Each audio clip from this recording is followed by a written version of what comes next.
podcast after school. You click the video, so what you gon' do? Grab your phone so you can watch too.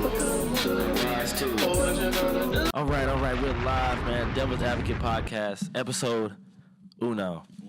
I'm your host, Sterl, man, and this is... Yo, my name Juice. Special guest, Juice. Give me your accolades. Tell me a little about yourself. My name Juice, but I go by Hell King Juice. I'm a rapper from Greenville, SC, 864. We out here.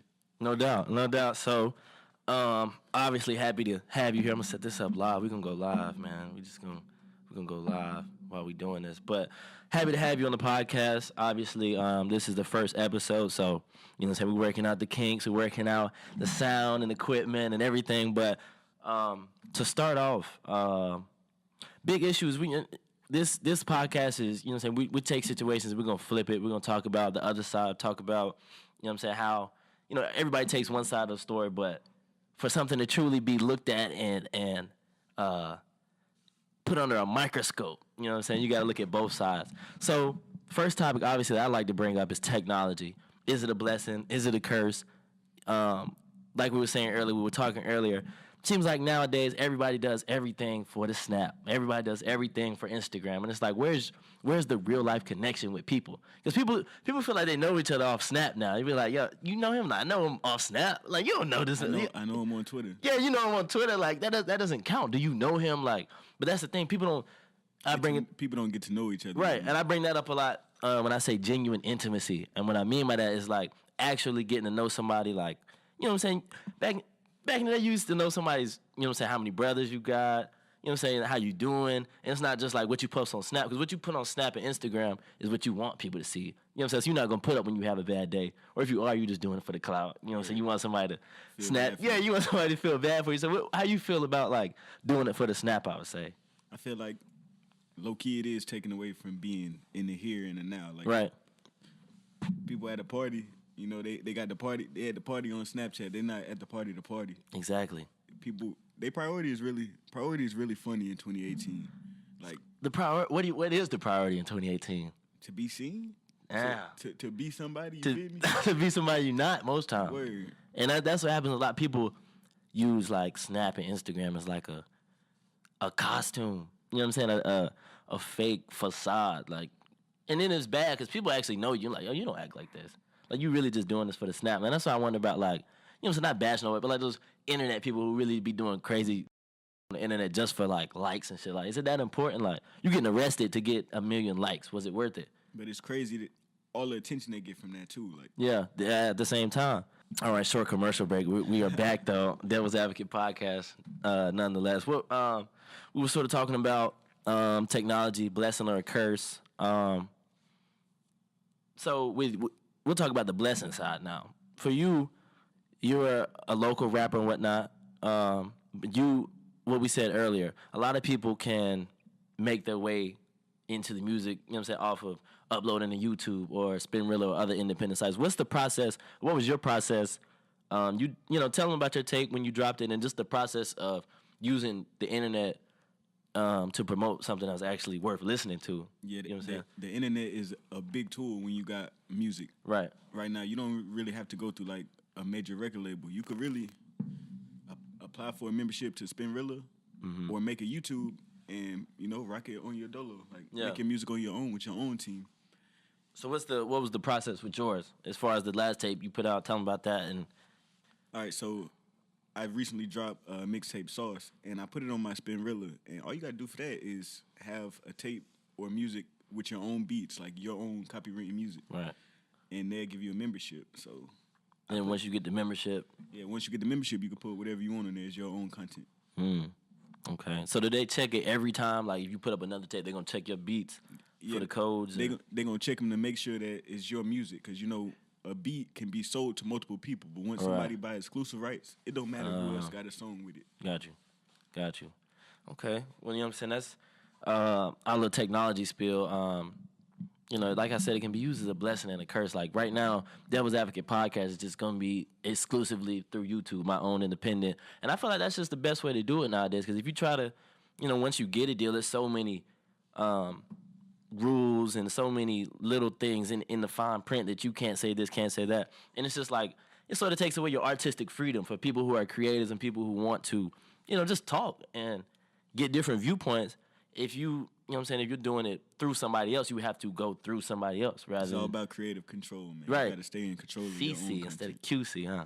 Quality control, creative control. Facts. I like that though. CC. CC. It stand for Campus Corner. All right, for the state people, it's not Campus Corner. But next topic, man, big thing that was going on in the news recently. Little black boy gets a modeling deal, I guess, with H&M. They put a shirt on him, a hoodie that said "Coolest Monkey in the Jungle."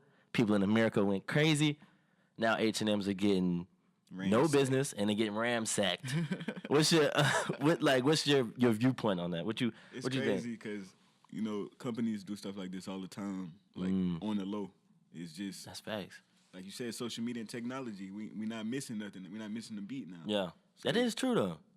That is true. I haven't thought about it like that, but a lot of people, we're not gonna see it as soon as it gets posted, and We're gonna share it. Yeah, and it's gonna get shared, and it can't get deleted. Once you put something on social media, it's out there. You seen that girl, the white girl from University of Alabama, saying the N-word? Right now, someone wants to shake my Fenta because I said nigger. You know what? Nigger. No, I don't care if it's Martin Luther King Day. I did see that, and she got the next day kicked out of her sorority, Right. and expelled. Right. The next day. and it's that quick because you cannot just say. I mean, that's what we were saying earlier. Creative control. CC. You can say what you want, but you can't say. You know what I'm saying? She's on live or Snapchat just calling a bunch of people at her school niggers. Like that ain't even gonna work. And she thought, I don't know. I like how effective and how serious they took that matter. Because what school is it? Alabama. And Alabama, you know what I'm saying? It's a big school. Yeah, it's a big school. With a lot of black athletes. Right. And it's a lot of people, you know what I'm saying, that contribute to the Alabama community that are blacks. But at the same time, Alabama's still one of those places where, you know what I'm saying, you got to watch it back in Alabama. So, like, I'm just, you know what I'm saying, not bashing her or, you know what I'm saying, of course, I don't want anybody to get kicked out of school or their fraternity or sorority, but it's guidelines and boundaries of what you can say and what you can't say. And that's completely out of line, you know what I'm saying? So, I mean, I feel like justice was done there. She'll learn her lesson. And I'm saying best of luck to her in the future, but she the one that got caught. Right. For every one that get caught, yeah, it's 200 that, you feel me, they still rocking, saying it on the low. Exactly. Just USC recently, they put the day after Martin Luther King Day. The day, yeah, and they talk, what they say, dumb black ass. I wish I could actually pull it up, but at USC, basically, they had a situation where somebody went into maybe I think their biology hall or something and posted like on the curriculum, like the poster boards, posted a message saying, just degrading black people. It's just like, it just shows that it's still here. That little bug is still, it's generation, you know what I'm saying? It goes through generation, because racism isn't something that's innate, you know what I'm saying? That's something learned. It's a learned activity. Yeah, or taught. And that's why I'm happy that I chose the type of school I did, because I mean USC ain't a black space, and props to the black students at USC who going through that. But I would never have to worry about that here on the campus of South Carolina State. That's true. Unless you got some just black dude that's just talking about black people, that wouldn't make any sense. But yeah, so I mean, we sort of got off topic, but speaking back on that H&M thing, the crazy thing was to me that the young boy's mom wasn't taking it serious at all. She really didn't care. She got paid. She got on Facebook and was like, why is everybody tripping? Because they broke. I'm not tripping about it, like. Because she paid. And that's facts. Like, I know she got a check for that. I know she got a check. And the thing, playing devil's advocate here, H&M is a nationwide franchise corporation. That was aired in Sweden. You know what I'm saying? So the racial slurs might not be the same in Sweden. Maybe they didn't think it was a big deal. But the fact that they put it on their website, which makes it www worldwide, it gets to America, and that's a racial slur here. You just can't get away with calling a black person a monkey. Like, I don't care if it's on a shirt, a hat. It's just not going. It's not going. Yeah, it's not going to fly. So, what do you think about his mom? Other than that, she's paid, obviously. Like, I mean, are people making a big deal about it? And then the other thing I want to ask you before you get on that, is it a black fad? Like, is it going to be just a hashtag? Like, you know what I'm saying? Like, people are going to be mad for a little bit and be shopping at H&M. I think so. You think so, honestly? That's how stuff go recently. Yeah. Like with technology, we get hit with too many issues at one time. We don't got enough time to be pressed over this situation before and work on it and get it fixed and solved. Yeah. You feel me? That's true. And then we get a lot of situations that just come out of the blue. Like that was just out of the blue. Like social media. Yeah. Nobody was expecting. If I didn't have an Instagram, I never would have saw that. Facts. If I didn't have a Twitter, I never would have saw that. Fact. And the fact that it's that easy to see it, like anybody can, you know what I'm saying? Anybody can see that hoodie. I mean, they took it off of their website and they're not selling it anymore. But the picture, if you type Coolest Monkey in the Jungle on Google, it's still gonna come up. It's still up there. So regardless, you know what I'm saying? We just have to be careful what we post. It's funny because companies apologize for stuff like this, and then 3 months later, doing the same thing. 4 months later, and 3 months later, people still gonna be shopping at H&M. Which brings me to the next point: black businesses. All right, Diddy. I keep saying Diddy, but like, you know what I'm saying? He's just really been pushing it, and a lot of people seeing it via social media. Diddy's pushing black excellence, and by black excellence, he's talking about like, you know, supporting black businesses. Ciroc is, you know what I'm saying, his business. Sean John is his business. And it's just like, why don't blacks shop with blacks? Or why don't we shop locally? Why don't we build each other up? You know what I'm saying? If somebody has something that you like, you know what I'm saying, you can promote it. It's just like, in this day and age, people down people that are doing good nowadays. I feel like we've been brainwashed to be that way, but we slowly coming out of it. It's not as fast as... And that's how I feel that way too. Like, it's like I feel a change coming.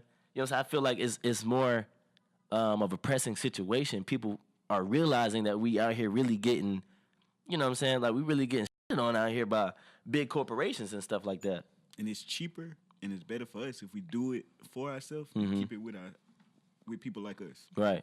Right, and that's what I don't like to toot my own horn, but you know, I have my own business, a clothing business that I like to promote and put out.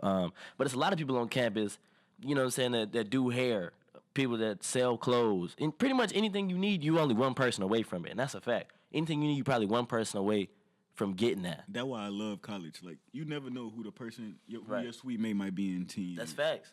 That's facts though. 'Cause I don't know. You know, me and some of my old friends, we were making songs or making beats. Like, you know, he might be the next Metro. There's no telling. Yeah, and it's just the sky's the limit nowadays, and just like pushing creativity and pushing, like we said earlier, just pushing black excellence because we are excellent.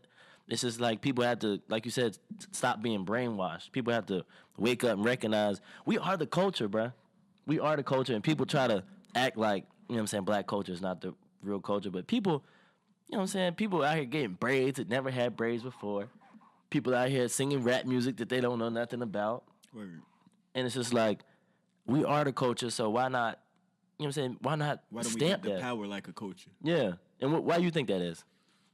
I mean, like again, we've been brainwashed to be like that. You feel me? We've been brainwashed to exploit ourselves, going back to like history. Like, going back into American history, we've been brainwashed to exploit ourselves. I think we just now getting out of that. You know, every generation of black kids is the freest generation of black kids ever. You feel me? We still getting rights to this day that we never had. Coolest podcast after school. You click the video, so what you gonna do? Grab your friends so they can watch too. And watch too.